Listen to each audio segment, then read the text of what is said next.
Oke, bismillahirrahmanirrahim. Assalamualaikum warahmatullahi wabarakatuh. Dedek semua, hari ini kita akan bicarakan sebuah properties yang sangat penting di dalam statistik, yaitu standar deviasi. Oke, pengertiannya adalah sebagai berikut. Standard deviation shows the variation of data. Jadi standar deviasi itu menunjukkan variasi dari data. If the data is close together, the standard deviation will be small. Jadi jika data itu sangat berdekatan begitu, artinya mengukur hal yang sama, kemudian dia data pertama dengan yang lainnya dan yang terkumpul itu saling berdekatan, maka standar deviasinya kecil. If the data spread out, the standard deviation will be large. Jika datanya itu menyebar, spread out itu menyebar gitu, jadi nilai standar deviasinya juga akan besar gitu ya. Nanti akan jelaskan dengan distribusi biar lebih jelas gitu ya. Oke, standard deviation is often denoted by the lowercase Greek letter sigma. Jadi lambangnya itu adalah sigma gitu, atau S kecil. Jadi kalau sigma itu menunjukkan standar deviasi untuk parameter, kalau S kecil itu menunjukkan standar deviasi untuk statistik. Anda masih ingat, parameter itu besaran yang diambil dari populasi, kalau statistik itu angka yang diambil dari sampel gitu ya. Oke, jadi gambarannya seperti ini. Ada sebuah distribusi yang sangat terkenal, yaitu distribusi normal standar begitu. Itu menunjukkan nilai-nilai seperti ini. Jadi sesuatu yang paling banyak itu ada di tengah. Itu ya. Jadi misalkan hampir semua fenomena alam itu bisa digambarkan seperti ini. Jadi misalkan yang paling mudah dibayangkan misalkan IQ. IQ itu orang yang rata-rata IQ itu paling banyak jumlahnya di tengah ini, yang paling banyak. Nah, kemudian makin pinter dia akan makin mengecil, makin pinter akan makin mengecil jumlahnya, artinya makin sedikit. Yang jenius itu akan sangat sedikit. Demikian juga ke kiri, yang makin bodoh itu juga akan makin sedikit, yang makin bodoh akan makin sedikit, yang idiot itu juga akan sangat sedikit gitu. Itu artinya fenomena-fenomena seperti itu digambarkan dengan distribusi normal seperti ini. Atau misalkan berat badan itu juga yang rata-rata itu banyak, paling banyak. Kemudian yang makin gemuk itu sedikit, sangat gemuk sedikit, sangat obes itu juga makin sedikit. Demikian juga yang makin kurus akan makin sedikit, sangat kurus lebih sedikit lagi, yang yang dapat dikatakan anoreksia bulimia itu juga sangat sedikit, yang kurang makan gitu ya. Nah, itulah kemudian ditemukan sebuah fakta bahwa sesuatu yang ordinary values, yang dikatakan biasa normal begitu, itu biasanya dia di antara minus 2 standar deviasi dan 2 standar deviasi. Nah, kalau sebuah data itu ngumpul gitu atau sangat berdekatan, itu dia akan makin kurus. Jadi bisa jadi dia kira-kira begini, makin kurus begitu ya. Ini gambarnya jelek.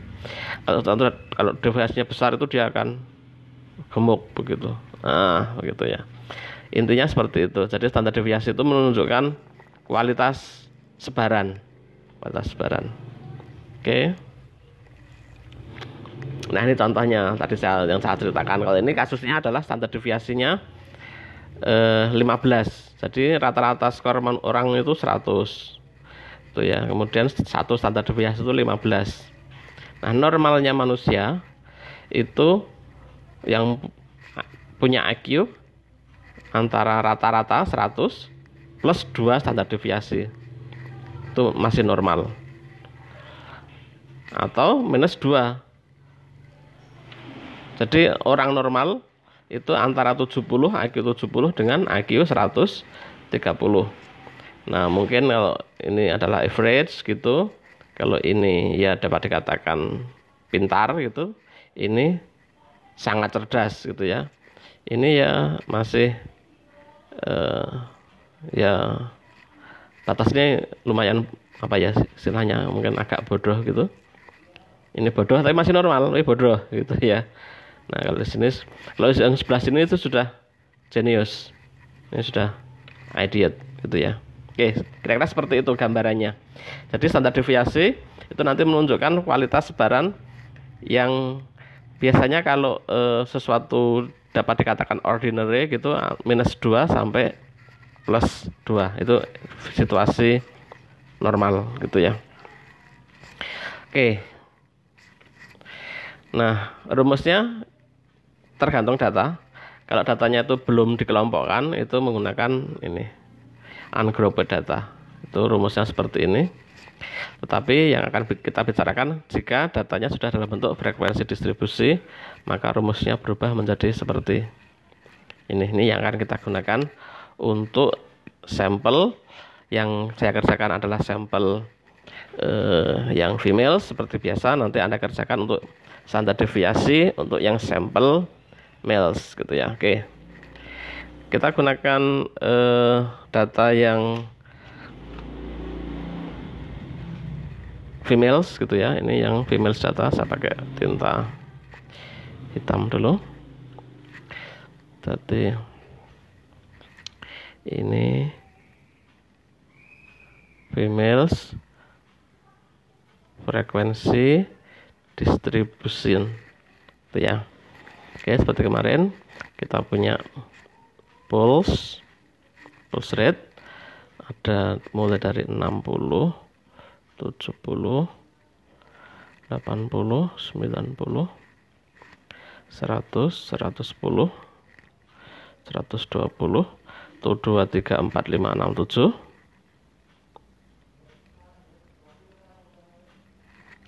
6, 9, 7, 9, 8, 9, dan seterusnya. Oke, kemarin kita punya ini. Kita sudah kemarin juga sudah menghitung F kumulatif, sudah kita hitung. Kemudian kita juga sudah menghitung F kali midpoint, sudah kita hitung kemarin. Sampai di sini ya, kemarin sudah dihitung. Nah, yang hari ini untuk menghitung standar deviasi seperti di sini, itu kita butuh sebuah nilai yang isinya adalah X min X midpoint dikalikan atau dikuadratkan. Jadi kita perlu tambah kolom lagi. Di sini kita butuh kolom X midpoint dikurangi rata-rata. Rata-rata kemarin sudah kita miliki.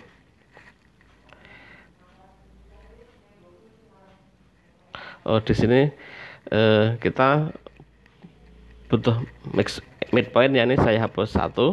Tapi kalau punya Anda nggak usah dihapus, ditambahkan saja. Ini ada midpoint.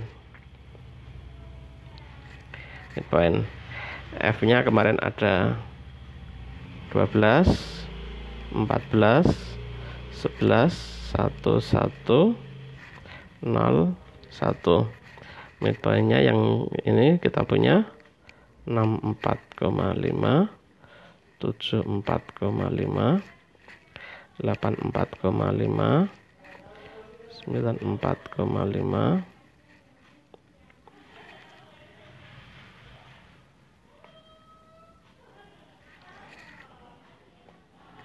Nah, karena kita kemarin punya min yang responden females itu 76,75, maka pada kolom ini yang kita hitung adalah X midpoint 64,5, 64,5 dikurangi 76,75 itu ya. Ini hasilnya adalah min 12,25. Min 12,25 itu ya. Dengan cara yang sama, ini saya garis biar tidak bingung, ini agak melenceng garisnya karena untuk keperluan penjelasan. Itu ya. 12,25 itu baris pertama. Nah, baris kedua dengan cara yang sama Anda bisa hitung hasilnya adalah min 2,25, ini baris kedua. Kemudian 7,75, 17,75, 27,75, 37,75, dan 47,75. Ini coba saya perjelas dengan baris biar tidak membingungkan. Jadi ini adalah sini, sini, sini, sini, sini, gitu ya. Oke. Kemudian sesuai dengan rumus yang diperlukan adalah dikuadratkan. Jadi setelah midpoint dikurangi rata-rata, kemudian dikuadratkan. Kita bikin kolom baru lagi.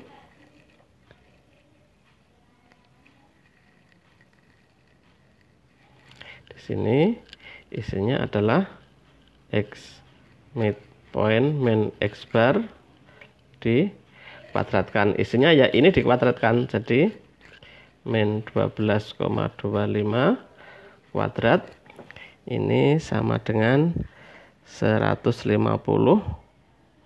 150,06 itu ya. Oke, dengan cara yang sama maka baris keduanya 5,06, 60,06, 315,06, 770,06, 14,25,06 dan terakhir 2280,06. Nah, gitu. Nah, kemudian pada rumus itu juga kuadratnya dikalikan dengan F. Nah, berarti kita masih butuh satu kolom tambahan lagi. Ini kalau diteruskan begitu ya, sampai saya harapkan Anda kalau pakai kertas biasa ini cukup, diperpanjang begitu. Itu berarti nanti ini saya berikan garis bantuan misalkan begitu. Ini adalah untuk penamaan. Kemudian yang kita butuhkan adalah kolom F dikalikan dengan tadi yang dikuadratkan. X midpoint dikurangi X bar dikuadratkan. Artinya apa? Artinya kolom ini, saya ganti nama, ganti warna. Kolom ini,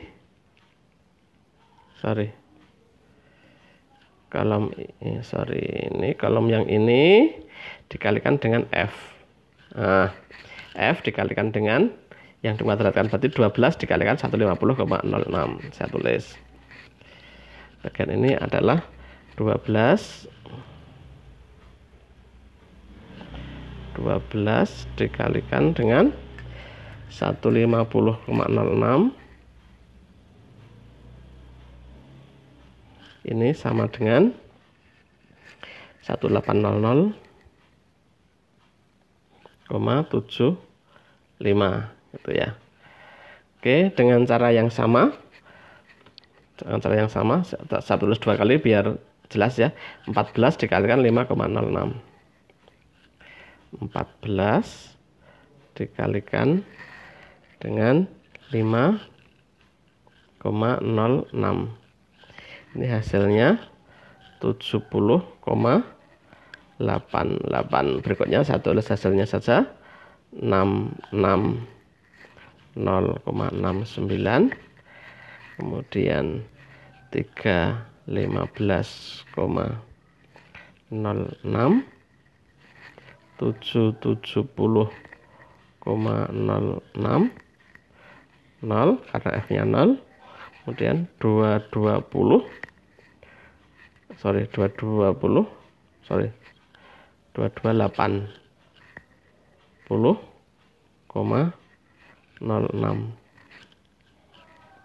itu 2, 3, 4, 5, 6, 7, cocok ya, 7.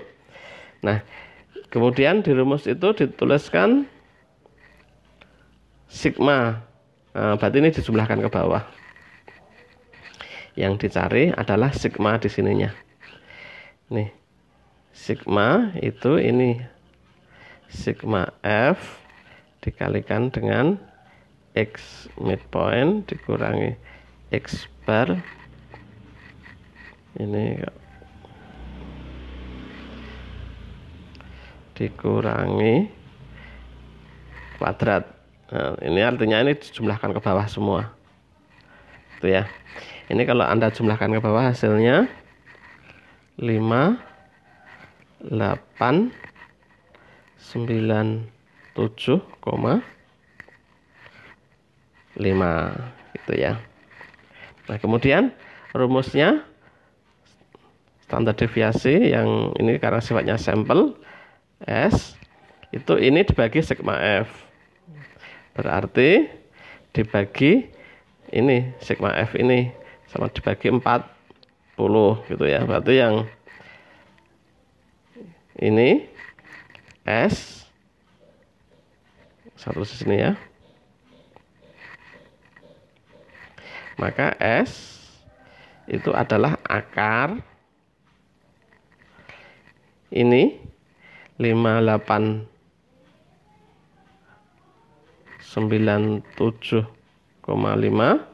dibagi sigma F bagi 40. Jangan lupa diakar nanti hasilnya ya. Jadi ini kalau dihitung dengan kalkulator nilainya adalah 12,14. Ini 12,14.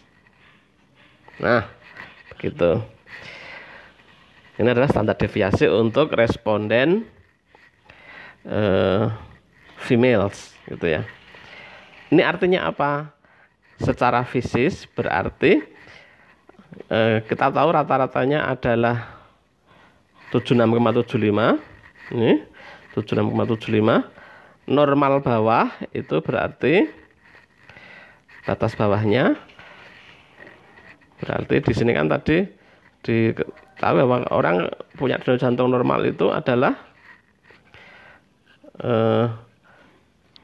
ini tak tulisnya ordinary gitu ya. Jadi ordinary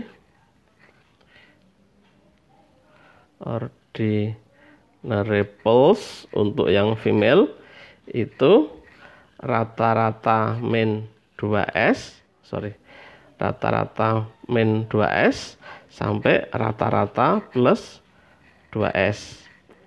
Berarti batas bawahnya adalah 76,75 min 2 kali 12,14. Kemudian ini saya tulis ordinary pulse gitu. Ini 76,75 plus 2 dikalikan 12,14. Ini kalau dihitung nilainya adalah 52,47 sampai 101,63 gitu. Berarti kalau andaikan ini dibuat standar penelitian begitu, andaikan ini dianggap sampelnya valid begitu, maka orang yang punya denyut jantung antara 52 sampai 101 itu dianggap normal. Di bawah itu dianggap terlalu lemah, di atas itu dianggap terlalu cepat, sudah tidak normal, ada kelainan jantung misalkan, gitu ya. Gitu manfaat dari nilai standar deviasi, gitu ya. Oke, seperti biasa yang jadi assignment buat Anda adalah untuk assignment itu untuk males responden.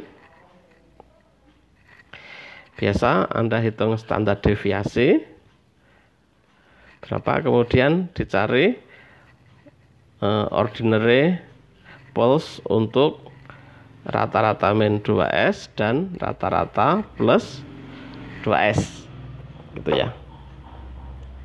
Oke, silakan dikerjakan, nanti di submit di folder standar deviasi. Oke ya. Kemudian untuk jawaban tugas terakhir kemarin adalah menghitung P10 dan P90. Oke. Jadi P90 untuk responden males gitu kan, atau P10 dulu. P10 adalah LCB plus 10% N min cumulative frequency before dibagi frekuensi at the class dikalikan dengan I begitu.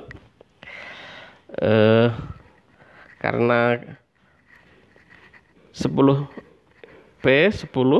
itu adalah angka keempat di antara 4 dan 5, itu posisi antara 4 dan 5 begitu, masih di kelas 1. Ini masih di kelas 1, sehingga P10 itu sama dengan 49,5 LCB-nya plus 10%-nya dari 40 adalah 4 dikurangi 0 dibagi frekuensi di kelas itu adalah 6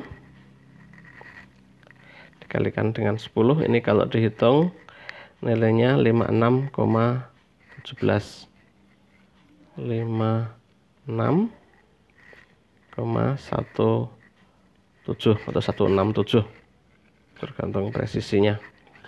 Nah, kalau P90 itu posisi 3637 gitu ya. Posisi angka ke 36 37 gitu. Ini ada di kelas 4, 1 2 3 4 ya. Ada di kelas 4. Sehingga P90 kelas 4 itu 1 2 3 4 itu 79,5 LCB-nya 79,5 ditambah 90%-nya 40 adalah 36 dikurangi frekuensi before adalah 31 dikurangi frekuensi pada kelas 4 1 2 3 4 adalah 8 kurang 10. Ini kalau dihitung hasilnya 85,75.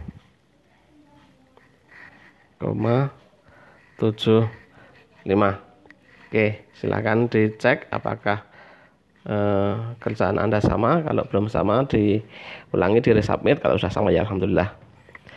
Oke, gitu. Selamat belajar. Kemudian kita hari Rabu besok akan cek hasilnya Anda menghitung standar deviasi untuk kita teruskan ke materi skewness dan kurtosis. Tetap jaga kesehatan. Sekian. Assalamualaikum warahmatullahi wabarakatuh.